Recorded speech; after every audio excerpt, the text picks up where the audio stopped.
Coming to you live from San Francisco, California. It's time for Ralph, Zig, Tycho, and Zig in the Zone. Zig in the Zone. It should be Zig and Paulie B in the zone. How are you today, my friend? I'm doing well. Thank you very much. I appreciate being here. I get the privilege of... give one of those. Oh, yes. High five. Can't do it like Dusty Baker used to do. He invented that, the high five. But or even, so I remember the Billy Martin days of the A's bash. Yes. They would kind of do the hit. Yes, it was McGuire and Canseco, and the A's have had a terrific history on a lot of respects. It just never came together with the Oakland and the Alameda County being able to get it together to build a stadium, to keep them. It looks like they may be gone now for sure. But wait, in Las Vegas, the teachers union is protesting spending buku bucks on a stadium when they could be spending the money on educating the kids. What a concept. Incredible. I don't know. Well, it's like they've gotten some schooling or some education somewhere. Edumacation. Edumacation. As Dr. John used to say. I used to say it's the new math that's driving those kids out of the school. Tom Lear, I think, was that he came up with the new math, math. We remember the new math. It's now old math. Right. And the figures never seem to gel because who's taking care of the statistics but statisticians? Right. And they make it sound like the questions are something that they're not. So you could be saying yes to something and not understanding the questions. And let's face it, the polls have been remarkably inconsistent this year. Right. So, or this year, in our lifetime, Dewey losing that election to Truman is just one example. Paulie B, tell us what's going on. You have a new show at the network. Yeah, we have a couple new shows here, which we're really excited about. Why? Because it keeps the lights on, even the fancy ones behind us. Right. So let me see here on Mondays for a new time slot from 4 to 6. We have Ghetto Poet with artist and musician Bella Martrice. That's from 4 to 6 on Mondays on here on Edge Studios. You can check her out on all her socials, Bella Martrice. And then Tuesdays, right after your neighbor, James Eade is going to be doing a show, and it's called Calm Down with James Eade. Wow. And so that one's going to be kind of a wild card. We don't know exactly what's happening, so we'll check out what's happening with James. He starts his show today in Edge Studios. So always new stuff. We're always looking for more people to express themselves in a positive, creative environment. And even if that's you from a basement somewhere, or even the car, right, the mobile studio from the side of the road, we'll take care of you. Or you can come in here into our beautiful studios and come pet my dog. No, that's not a euphemism. Or Monica would say it a little differently. How would she say it? I won't say. Oh, it just would be differently. It would be a different show if Miss Monica was doing it. Mention the dog and what have you. You have a great dog, by the way. Thank you. I appreciate mellow, and we appreciate it in the studio because it adds to the mellowness. And I haven't heard your new show is debuting, but Calming Down serves everybody because whatever one's reaction to a situation, it's not going to be any better unless you calm down. Oh, I'm telling you, or it doesn't help to get overexcitable.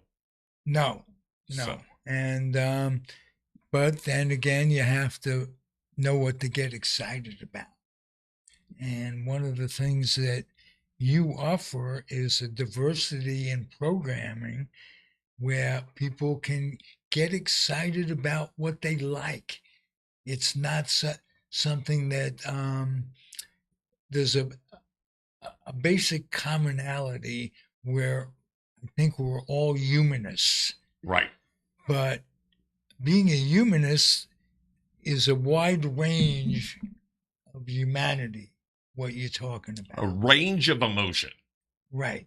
I would agree. And you put it together well. You're a ringleader, Mr. H Studio, Paulie D. Brumbaugh. And since you were blowing smoke up my keister, I'm going to blow a little smoke up your keister. So I'm really excited. I'm glad that your book, along with George Grimm, which is Sitting in Nevada Pine Tar. Comfortably Zoned in Nevada Pine Tar with George Grimm. George, this morning, Here's the is book. I'm going holding it in my through hand. That's a big book. a pacemaker procedure, and I just want to wish him the very best. He's struggled lately with his health, and he's been a guest on everything from the start. The audio. He has his own show, Uncomfortably Zoned. He's, in addition to co-writing the book, which I'll say this again, Peter Golenbach complimented both of us, George and I, by saying it's a brilliantly written book. Peter fucking Golenbach. You know, this is a saying that will go on first page in my obituary. And George's first page is his relationship with author Stan Fischler, a hockey author, which who's publishes the Hockey News, and we've both in our careers been incredibly complimented by what people say. The numbers aren't important. How many people read the book, this and that. Um, Guy stops me on the street in Alameda. Tycho, you're Tycho Zig, right? I just took your book out of the public library, the free library in Alameda. Wow. Recognized me from the show and decided to not buy the book, but take it out, read it, maybe pass it along. Right. To an author, that's very complimentary. And I'm proud of what I've done on a podcasting level. The network is composed of people that I've recruited um, who are mavens, experts, Opinionated. opinion ridden without Being being opinionated. opinionated, and just a great bunch of guys. Right. And most of them in our 21, 22 shows, a lot of them have appeared 2 or 3 times, and on the video, let alone 3,200 times. Comfortably Zoned has gone to YouTube and said, "This is what we're about." So go to Comfortably Zoned, get subscribed, tell your friends, and just want to say we're proud of what we do. The video thing is a new step. Paul Brumbaugh will take you through whatever your dream is. And I highly recommend you, Paul, because you're flexible. Not as flexible as I once was. No, at least my wife will tell me. Well, she'll tell you differently. There you go. Anyway, you have empathy, and you're great to work with. You have certain amount of flexibility to what you do, and you run a tremendous network. I appreciate that. So I And really appreciate you. I appreciate your support, as well as your clan. You brought a clan along with you. The Comfortably Zone Network group of people are um, near and dear to my heart. You know, every one of the people it's rare that you meet person after person of quality. It's usually usually for me the quality of people I meet is somewhere between about 1 in 5 people I meet are like, oh, those are my kind of people. yeah, You're well, you're batting, what is it? What is it called? You're batting 1,000? batting 1,000, but it's taken 12 years to develop a relationship with these people who have contributed to Comfortably Zone as podcasters, as interviewers, and what have you, and those who have been great guests on Comfortably Zoned. Right, And I combine the two, and I haven't even scratched the surface right, of people I'd like to bring on.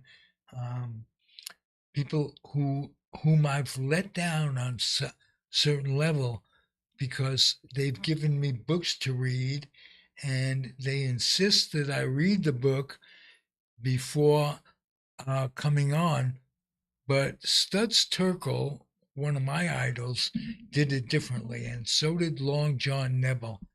They, when they had a guest that wrote a book, they came to the book as if they were a member of the audience. They didn't want to know, they wanted the author to explain the book in a way that would um, make an audience member want to buy the book, as opposed to me reading the book and putting my 2 cents in there. Nobody wants to care about my opinion about the book. They want to care about the author. right. And so I've tried, and there are certain books that I haven't been able to get to. My life has been turned up and down, upside down. My stuff, my array of books is now in storage and not as easy to get to. They're not on And, a shelf behind your head that you can just reach and grab one. right. And there are a few books. Lenny Levine or Levine wrote a book. I've had him on the podcast, a nonfiction Dodger mystery that I like to get. Gabriel Schechter, longtime contributor to Facebook, wrote a book that when I get around to it, he will be on the show and talk about. So there's much to do in my future, getting more and more organized. We're trying to make this a show with excellence. And I don't mean technically we're going to have glitches. CNN has glitches and shit. I don't worry about that at all. I worry about content, and I worry about each and every guest having a passion for life. Right. No, And I agree. And like I said, you bring some really interesting and quality people to the show. So right. I can really appreciate that. One of them is Nancy Finley, who's back for the third show in 3 or 4 weeks because she's getting ready for an A's event, and she has a goal in life. She has multiple goals, but one of her, let's say one of her Second book she's coming up with, right. she wants to get her dad in the A's Hall of Fame as Charlie, her uncle, was the first, and she was promised that Carl, her father would make it there too. and without her father's input as to input on not just an input, he ran the front office. Right.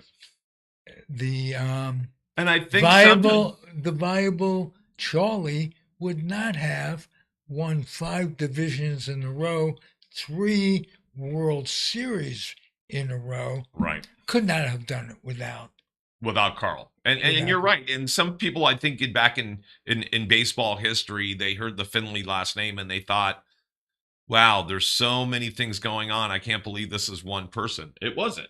It wasn't just one Finley. It wasn't There was just. Charlie O, and then there's also Nancy's Uh, dad, Carl. I'm not taking anything away from No, Charlie's not at all. genius. No, so he was the marketing mastermind behind a lot of the stuff. But her dad was there running like you said, running that front office and the moves that were made. It takes a team, right? Right. It takes a team, and so the A's organization in those days, that's why they were the swinging A's. Exactly. And Nancy and I go way back to audio podcasting over the years. She's come to send me memorabilia, pictures, and what have you. We've become very friendly. I believe that Nancy has a heart. And today she's going to get to experience the catharticism of telling it like it is. The A's have an event coming up, and she wants some answers from Carvel, who she thought was an ally, and she's still hoping is an ally. She not only wants Carl elected to the Hall of Fame, and we're going to do what we can to the A's Hall of Fame, by the way, Right. To make her dream a reality. We're going to put together a documentary that she could market that will help along those lines. But more importantly, I want her to express things as they really are in her mind, because she's put an awful lot into the A's and the memory of the organization.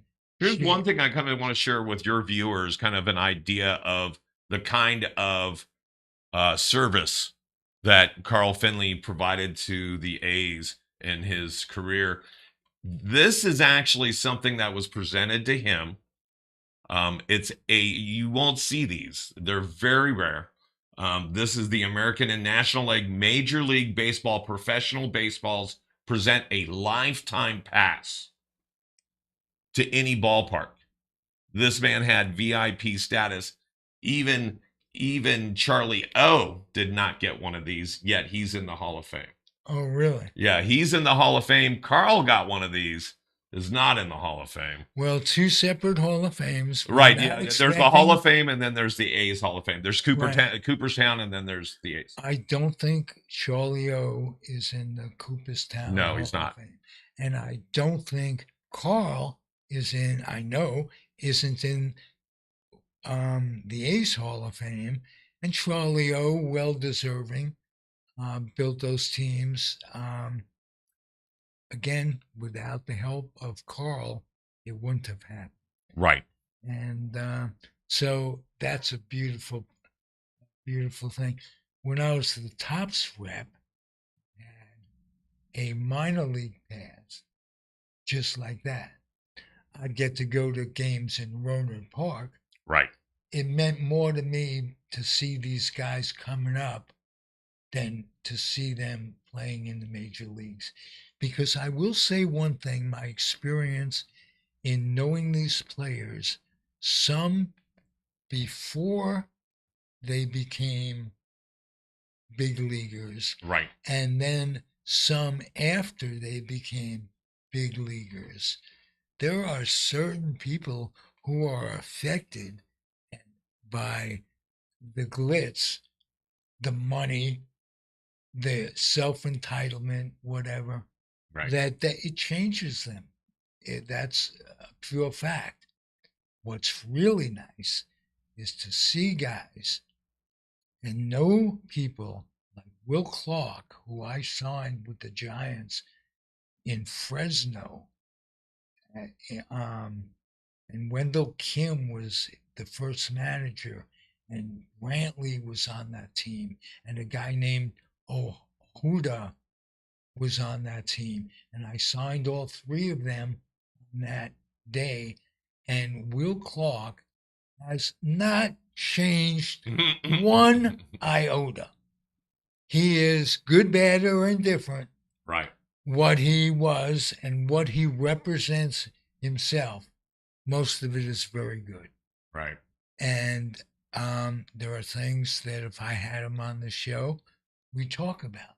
And I may yet someday get him on the show because he works with the Giants now, and I have a lot of connects, not with the Giants, and he'll remember me as the guy who signed his contract, Ron Nishwitz Clark, which was his middle name, the Topps contract.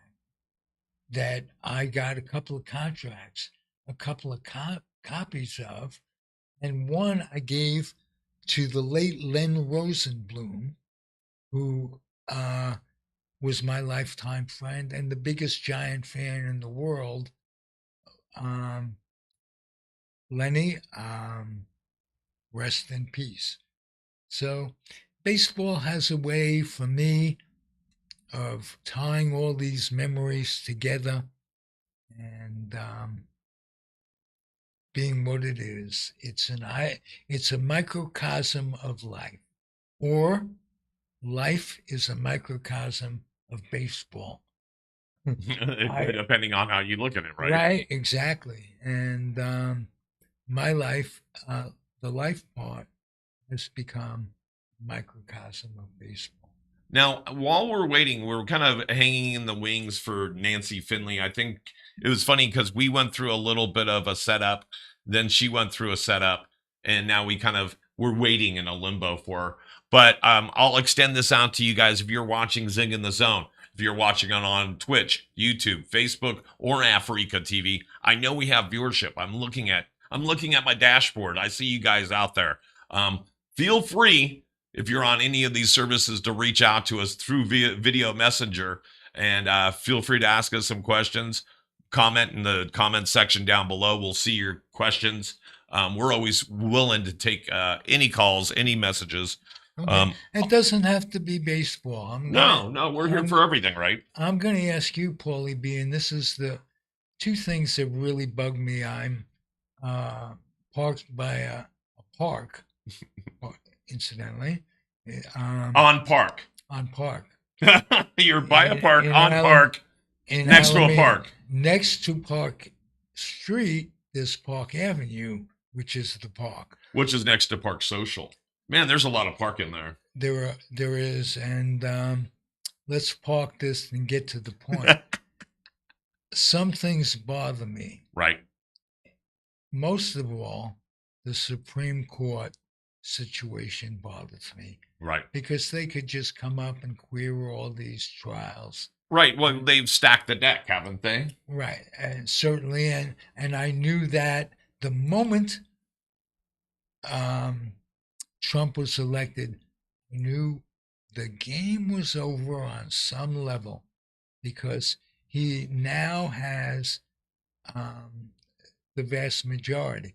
If he's elected again, he's got the House, he's got the Supreme Court. Here's the thing. Here's a guy that you would think it's like he's running a casino, and people that run casinos, the house always wins. And so not his casinos, but not his casinos. Right. I'm glad you're following me before I even get there. How could you fuck up owning a casino? Well, so legally, you've got the VIG. Right. And you would think with all the stuff that he's put in place that this game would be rigged too. It is to a certain extent, but it's funny because he's such a fallacy.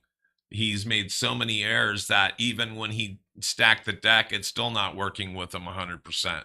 We're in a bad place in this country, but it could be a lot worse Believe me. It could be a lot worse if I mean, they people already took Roe versus Wade, right? So how women could stand for that. I I don't don't get it. understand. And still support someone like this guy in the White House. And tell their neighbors and defend themselves on documentary CNN or what have you. Right. Hey, Ma, I wouldn't do this and I wouldn't do that. And this guy is great. He made America great.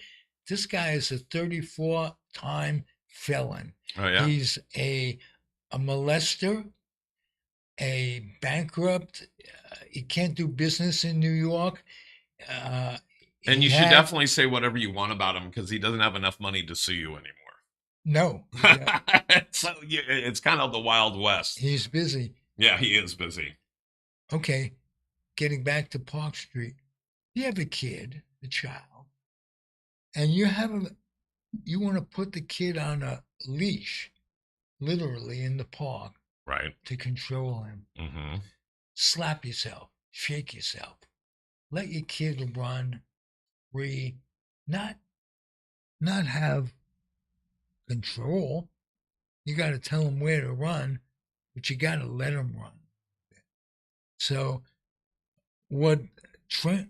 talk to your kid, communicate with your kid, hold your kid's hand, but don't put the kid on a leash. Right. It sends a bad message to the kid that if one is under 5, they're taking it all in. They're formed by the time they're 6. So if you feel the need to put them on a leash, there's something wrong with you. Right. As a person, I'm sorry. The kid may not get run over, but if you talk to the kid wouldn't get run over anyway. Right. And if you held the kid's hand, the kid won't get run over.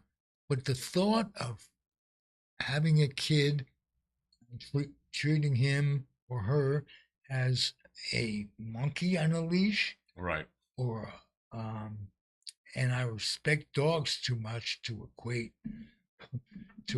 it, right, but yeah, right. At least monkeys will show you what they really are by throwing some feces at you once in a while, letting them know what you think. What they think. I think that was the earliest form of critics. Right, exactly. I used to go with my grandparents who lived 3 or 4 blocks from the Bronx Zoo on Bedford Avenue in the Bronx. Right. And I noticed that a lot of the people standing around the monkey cage weren't pleased. So I could see the monkeys from afar and not get shit thrown at me. And I knew at 5, that sets the tone. Being alone or being not with someone, I guess it's the same, but disengaging tends to get a lesser amount of shit thrown at you. Right. That's my philosophy. You're going to hear that on Zig in the Zone every now and again. Exactly. Like it or leave it. Agree or disagree. And if you disagree with anything that either Paulie or I say, like he says, get on video on Facebook Messenger, or even down below, make a comment in our chats, and we'll see it in real time. And we'll either respond to it or we won't. All right, so I'm going to give you a category. Pick a category. It's either going to be not safe for work, marijuana, UFOs, or conspiracy theories. And I know which way you're leaning. Well, I got to be leaning towards the conspiracy theory that tells you that marijuana, the cannabis, is bad for you. Let's see what's in the news for marijuana today. I'm going to read some headlines. Maryland government to pardon more than 175,000 low-level marijuana convictions report. That's good because a lot of those people were locked up for a long time. And not just locked up. If it's on your record that you're a marijuana user, now that Trump got convicted, take all those convictions away for nonviolent marijuana users Right. and have them not have to put it on a job application, because Trump isn't exactly putting it on a job application to be president again. He's not going, well, I'm a felon. Let me put that out there. Other people are calling attention to it. So at least if someone wants to get a job, require and support themselves and better themselves, don't put it on. Thing that would make some closed-minded person, well, he smoked dope, and now it's legal, we find, and it's good for your personality, maybe, but how about your responsibility? Bullshit to all of that. I've done more being high every day of my life for 50 years and on so many different levels, including writing a book, having a podcast network, having a job where they paid me, Tops did, per diem and money to spend summers going to the minor leagues up in Washington, in Oregon, and in California, sometimes the Midwest League, and talk to coaches and players that I knew when I grew up, meet them, and sign players that would or would not make the majors, and get to know them. Like I started to say, people change. Got to know a lot of people when they weren't famous. Got to know an asshole or two when they weren't famous Right. as well. One is documented in my book, Gary Sheffield. Right. So you could read about him. I'm not opposed to having you buy the book. Not at all. For any levels, anybody. And if you do want to buy the book, it's on Amazon. I recommend you don't send me money and I send you an autograph. If you buy the book and told me you did, I'll send you an autograph after that. You get it much more expediently on Amazon. And then you can come and we'll find you and we'll autograph it. Yes, absolutely. Or you can come down to the studio and we'll autograph you. There you go. There you go. And you could send that to all your friends. And depending on where we have to autograph you, if you have to sign another disclaimer. We'll autograph you twice if need be. If we need be. So absolutely. Definitely check out his book. Comfortably Zoned in a Vat o' Pine Tar, a book that never once mentions I'm spinning it on my finger right now. George Brett. So we were talking about how the governor of Maryland is trying to pardon 175 low-level marijuana convictions. But it seems like it was only a month or two ago that the government was trying to reduce those numbers and trying to make it a lesser crime also. Now it's saying that the Biden administration moves to reclassify marijuana as a less dangerous drug. Now, they're doing it at state level, but it would be better done at federal level. Certain things I think just need federal intervention. This is one of those things. So one could travel by train from California, from coast to New coast, York, where it's legal now, but you could be in Iowa, get off the train, hook up, yeah, and you can have federal marshals keep you in Iowa 5 years. Right. I won't even travel by train anymore. And I'm getting a little old to travel by bus. Not old enough not to live in a BMW station wagon. Right. Which makes me a cross between a yuppie and a hippie. What is the cross between the yuppie and the hippie? You could live in you could own a BMW, right, and live in it as well. Go. So that was my humor for the day. That was your humor for the day. Not very humorous. You are humorous, especially. I try to be. Tell me one of your favorite bits? One of my favorite bits. So it really depends because a lot of my stuff is topical. And so I love doing monologues. Matter of fact, I don't see it on here, but we had the other day we had a discussion about monologues because you have to be aware of what's going on in the world. I think that, um, like, depending on where you catch your news from, if it's a CNN, if it's a Fox, or somewhere in between, right? No matter what, all those news outlets usually regurgitate. I'm going to say regurgitate because they basically just every 15 to 30 minutes, they reset the headlines. It's like the top 40 of hits, but it's really what's going on in the news. So even if you're watching, no matter which one of those outlets you're watching, if you ingest about 15, 20 minutes of TV or news a day, you pretty much got it.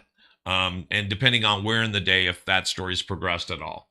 Sometimes there's stuff that happens in the beginning of the day and it progresses throughout the day.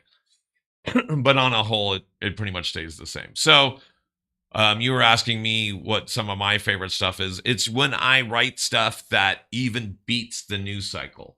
And what I mean by that is like, oh, I see something happening. Like, we were just talking about Roe versus Wade, and I knew that that was in jeopardy as soon as he got elected, even as soon as he started running. As soon as I saw the Access Hollywood tape come out where he said, grab him by the beep, I knew that we were running into stuff like that. All the reports of him in, I think it was the Miss America, or what is it, the Miss whatever, where he's going behind the scenes and in dressing rooms and stuff like that.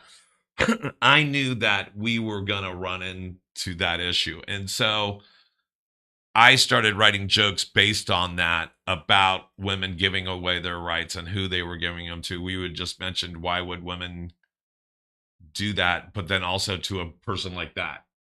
Why? In capital letters. What the fuck? I mean, and then I think my joke was going progressively. Don't worry, you next year you have the right to give up voting too. Right. Which okay, that infuriated people. Well, it's like, oh, I'm sorry, a group of men just took your rights away. Yeah, you're gonna wait for the same group of men to take away more of your rights, and so that's what I enjoy. As I like, I don't enjoy making jokes, speaking truth to power, but I like seeing the arc of something happening and catching. It's like catching a wave. You want to make sure you catch it on the crest so that you can ride the wave all the way into the beach. You don't want to just miss it and get pummeled by a wave. So I like it when I catch the wave and I'm able to ride it into the beach, or even get the wave that nobody's got and you're way ahead of the crowd on it. So that's the stuff I enjoy. Well, you mentioned legalization of the vote. Do you know what year women were legally able to vote? Without grabbing my phone, Well, it's 1920. I was gonna say it was like And the the last of the 20s, early of the 30s. Yes. my mother was born in 1920. Okay. So I always looked at that year as the stepping stone of the future for me. Right. And because just like I can't take too seriously what happened in baseball before 1947, because Jackie Robinson and his compadres changed the face of baseball, Right. changed it for good, what have you. Jackie Robinson, even people, on our side of the fence, Branch Rickey. I mean, if And it wasn't for that. I could not take the fact that women, before the women's right to vote, I couldn't respect them until they reached out and got it. It wasn't something that men go, oh, let's give them the right to vote. There was women's suffrage and what have you, and people pay a price for that. Oh yeah. And to go back on the price that women paid by eliminating Roe v. Wade and going back to when women would die from infections caused by wire hangers. Oh yeah. And that was in my lifetime. Um, Yeah, when and people hear the term back alley abortions, that was right, actually something that happened. right. Okay, that isn't just That a happened term. in my lifetime. That happened in your lifetime. I mean, And it's happening today because there are women today that, because they live in states or areas where they can't travel, um, they're doing it different ways. So they're not necessarily doing, let's say, clothes hanger and stuff, but they're doing stuff where they're ingesting more than they need to what they call like morning after pills or drinking alcohol. There's a female comedian that makes a joke about they may have taken my right away, but I can still drink a fifth of Hennessy and throw myself down a flight of stairs. right, And it's like, nice. really? Okay, she's being an absurdist, but she's really being right. A lot of these women are having to, if they worry about birth defects or that it was something because of rape or whatever, that they're having to go from one state to another just to get the medical assistance that they deserve. And how, if you're a poor person in Mississippi, how you gonna get to Atlanta Right. or wherever? So you're having Yeah. you're having to take chances. You're having to have a child that Oh yeah, you could be raped by someone and end and up having to go through with having that, to be going to term. not just going to term, sharing birthrights with the Oh man. wow, that would be even wild That too. would, So, or raped by somebody who is your brother, oh yeah, yeah, and incestuous stuff. Oh yeah, incestuous stuff. There's more things that I'm learning by life that I never would have imagined happened when I was growing up and playing stickball at the park, right. at the schoolyard. I mean, and I learned it early. When I was 12, I really thought that I could live on my own. Hmm. I would need help of relatives, perhaps, of good friends, but I won't say that. I thought I knew it all Right. at age 12. I didn't know shit from Shinola about what goes on. I still don't. Let's face it, we have to learn every day, and it becomes difficult. So All right. So we all need a little bit of this in our life. It's called good news. please, So if we're gonna do this to you guys, we're gonna give you a little bit of good news. Okay, this is from the good news file from the people at the Puffington Hoe. That's what I call it, the Puffington Hoe. Because if I say it the other way, I get sued. All right, here we go. How a stray dog saved this woman from a terrible car accident. Gotta love this already. I love the opening of this. As you're gonna not make me read the story. You better let me read the story. please do. Oh, jeez. They should let me. Oh, here we go. One of us can read. That makes it nice for me. I can just sit back and listen. Right. Well, the funny thing is it wants us to listen to the story instead of watching it. Okay. So isn't that fun? Let's listen to the news report about this and see what happened here. Of course, it's going to be an ad loading. There's always an ad loading. Never a problem with an ad loading. Here we go. This is from the people at the Puffington Hoe. Here we go. We'll see here. Oh, I love it. Don't you love it when this happens? Okay, here we go. Try this again. And Pat, I want to bring you in here because you wrote about your experience called One Sunny Afternoon in Chicken Soup for the Soul, Hope and Miracles, 101 Inspirational Stories of Faith Answered. oh, geez. So it's not going to do that. That's funny. Oh, here we go. How a stray dog. Avoid a terrible accident. You were trying to save the dog, right? Well, what happened was it was a few years ago, right out of college. I had been looking for a job for some period of time. Nothing was working out. Nothing was coming along that I really wanted. So I began to think, well, I need a job is a job. And a job at a social service agency became available. An appointment was set up for me to interview. And I was on my way to this interview. Of course, I'm young, I'm stressed, I'm nervous. And on top of all of that, I'm running late. So that meant I was driving too fast as a way to try and get to where I needed to go, at least remotely on time. And while I'm driving, I kept praying to myself, please let everything turn out all right. Please let everything turn out all right. My little mantra as I was driving down the road too fast.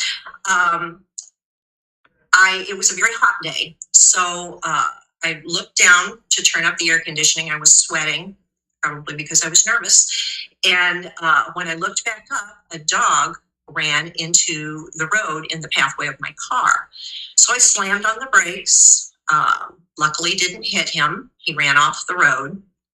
I slowed down to make sure everything was okay, and got a bit of a look at the dog on the side of the road. He was maybe a shepherd mix, kind of matted and dirty, and most notably was dragging a broken chain behind him. So the first thing I thought was run away. He'd apparently gotten loose from his owner and was now wandering into streets and in trouble, in my view.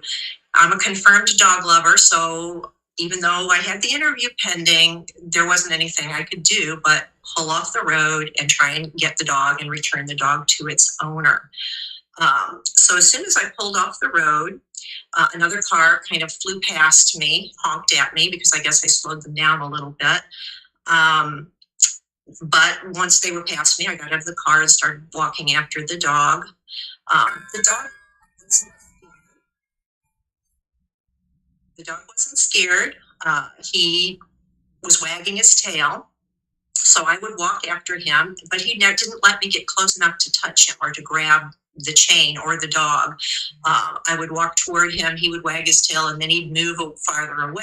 So I kept following him until he entered an open field. Looked like it had just recently been plowed. No trees, no large bushes, nothing like that was in the field. And so I entered the field and started walking until something kind of grabbed at my pant leg. So I leaned down. I'd gotten snagged on a bush that looked like it had thorns on it. So I had to bend down and detach myself, left a hole in the fabric, of course. But when I got back up, the dog was gone. Didn't see him anywhere. And there was nowhere he could have gone. There was no place for him to hide. There was no place for him to run without me being able to see it. So it was just very perplexing. I couldn't figure out what had happened. It was just as though he had never been there. Finally, I realized I wasn't going to find the dog. So I thought, well, I'll get back in the car and see if I can salvage maybe a little bit of the job interview. So I went back to my car, got in, and started down the road. Just a short way down the road, there was kind of a hairpin turn. I went around the turn, and there were several cars stopped with their brake lights shining. I realized there'd been an accident, so I slammed on my brakes again and sat in the line of traffic, sweating really now at this point in time. But as I was sitting there looking at the accident, I see a car has been wedged, almost the hood of the car is kind of wedged underneath a dump truck. And it was the same car that had passed me by. So as I'm sitting there looking at this, now fortunately they appeared to be all right. They were exchanging. So basically, I see where the story's going. If she hadn't stopped to help that dog, even when she was rushing down the road, that she would have been the car underneath the dump truck. Right. And so it kind of shows you sometimes, I mean, regardless if you believe in a higher power or a power that's high, whatever you believe in. I'm here. Yeah, there you go. That's what I'm saying. And so sometimes when that's happening in our life, we have to kind of listen to the universe. Again, you don't need to be religious or spiritual. Sometimes it's just a feeling. Sometimes we're running on all cylinders and we feel things are running well. Other times, hey, this feels kind of weird. This feels kind of off. you're out of the zone. Yeah, you're out of the zone. And there is a zone to life. You know when you're in it, and you know when you're out of it. And the trick is to stay in it for as long as possible and get back in it when you get out of it as soon as possible. Now, I'm sad that we didn't have Nancy join us today, but she'll be back for sure. She's one of our favorite ones. I do want to read about Finley Ball and promote it a little bit here. And I know you'll keep me going here. Tell us more about when you first met, or tell us a little bit about your relationship with Nancy as I'm pulling up the Finley Ball info. Jerry Feidelberg and Jerry worked as a pharmacist for the A's for a long time. So he got to meet a bunch of people, and I think it was him that introduced me on the air to Nancy, and we both find her to be charming. And she's writing a second book now. She wrote the first book, which was highly successful. Got to present it in the Hall of Fame, and she wrote that with her husband Morgan King. And now she has a new co-writer for the second book, and I will let her introduce it when she comes on next. But all right, so let's read you a little bit about Finley Ball, and here's the cover of the book. It's available on Amazon, along with a picture of Nancy up there with the orange ball, the famous Finley Ball. Wow, and look at you all decked out in your A's garb. I got my colors. I'm definitely sporting my colors. This is the story of a losing baseball team that became a 1970s dynasty, thanks to the unorthodox strategies and stunts of two very colorful men. When Charlie Finley bought the A's in 1960, he was an outsider of the game, an insurance business man with more than a larger personality. Again, Finley Ball you can see and find on Amazon right now. And it's definitely, you can get it. It's on Amazon. I won't tell you how much it is until it pops up, but you can definitely get it. And I was trying to read the rest of the storyline between that. I'm sorry. Thank you. An insurance businessman with a larger than life personality. He brought his cousin Carl, Nancy's dad, on his as his right-hand man, moved the team from Kansas City to Oakland, and pioneered a new way to put together a winning team with legendary players like Reggie Jackson, Catfish Hunter, and Vida Blue. The Finley's Oakland A's won 3 straight World Series and riveted the nation. Now Carl Finley's daughter, Nancy, reveals the whole story behind her family's winning legacy, how her father and uncle developed their scouting strategies, why they employed odd gimmicks like the orange baseball and mustache bonuses, and how the success of the Oakland A's, changed the game of baseball forever. And so, again, check it out, Finley Ball, where all fine books can be seen and bought.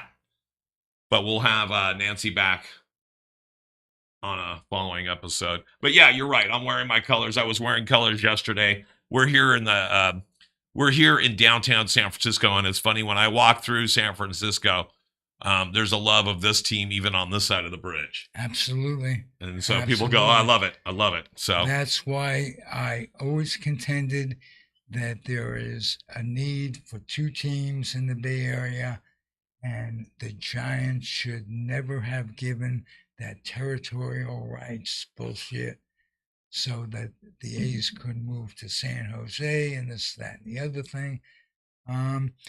It's not done yet in Las Vegas. They may move to Sacramento. They may It's work, not a done deal yet. We don't know. right. They may eventually work something out here in Oakland. We hope so. But